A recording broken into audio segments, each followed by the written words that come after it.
Exodus chapter 13. Then the Lord said to Moses, "Dedicate to me every firstborn among the Israelites.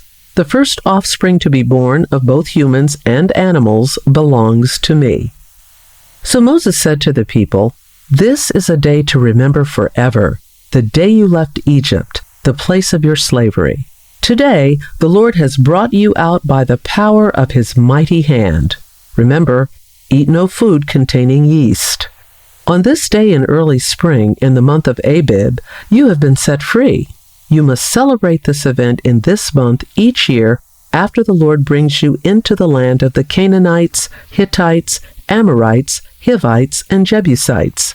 He swore to your ancestors that he would give you this land, a land flowing with milk and honey. For 7 days the bread you eat must be made without yeast. Then on the 7th day, celebrate a feast to the Lord. Eat bread without yeast during those 7 days. In fact, there must be no yeast bread or any yeast at all found within the borders of your land during this time. On the 7th day, you must explain to your children, "I am celebrating what the Lord did for me when I left Egypt."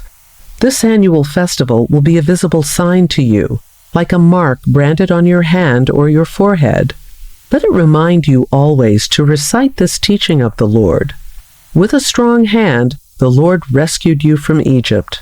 So observe the decree of this festival at the appointed time each year.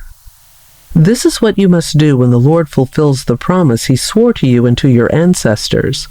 When he gives you the land where the Canaanites now live, you must present all firstborn sons and firstborn male animals to the Lord, for they belong to him. A firstborn donkey may be bought back from the Lord by presenting a lamb or young goat in its place. But if you do not buy it back, you must break its neck. However, you must buy back every firstborn son. And in the future, your children will ask you, "What does all this mean?" Then you will tell them, "With the power of his mighty hand, the Lord brought us out of Egypt, the place of our slavery. Pharaoh stubbornly refused to let us go, so the Lord killed all the firstborn males throughout the land of Egypt, both people and animals. That is why I now sacrifice all the firstborn males to the Lord, except that the firstborn sons are always bought back. This ceremony will be like a mark branded on your hand or your forehead. It is a reminder that the power of the Lord's mighty hand brought us out of Egypt."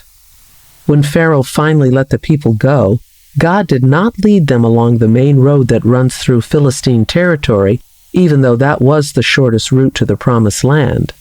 God said, if the people are faced with a battle, they might change their minds and return to Egypt. So God led them in a roundabout way through the wilderness toward the Red Sea. Thus the Israelites left Egypt like an army ready for battle.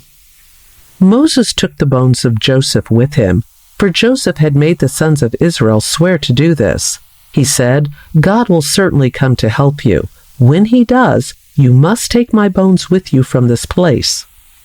The Israelites left Succoth and camped at Etham, on the edge of the wilderness. The Lord went ahead of them. He guided them during the day with a pillar of cloud, and he provided light at night with a pillar of fire. This allowed them to travel by day or by night. And the Lord did not remove the pillar of cloud or pillar of fire from its place in front of the people.